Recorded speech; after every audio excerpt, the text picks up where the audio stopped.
আসসালামু আলাইকুম দর্শক, আমি এখন আছি উজলপুর বিলে। তো উজলপুর বিলে দেখুন কি পরিমাণ পানি বৃদ্ধি পেয়েছে।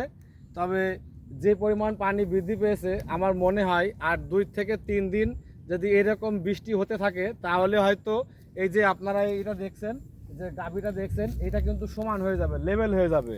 তো আল্লাহর অশেষ রহমত, বৃষ্টি যা হয়েছে আর যেন না হয়, অত্যন্ত মাছ চাষিরা যেন মানে ভালো থাকে এবং তারা ব্যবসায় লাভবান হতে পারে।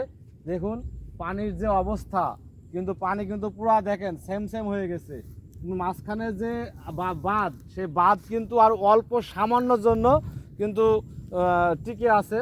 আর যদি 2-1 বার যদি এরকম বৃষ্টি হয়, যে বৃষ্টিটা হচ্ছে, আর যদি 2 থেকে 3 দিন এরকম বৃষ্টি হতে থাকে তাহলে আমার মনে হয় না যে এই বাঁধগুলো আর থাকবে, সব পুরো কিন্তু লেভেল হয়ে যাবে।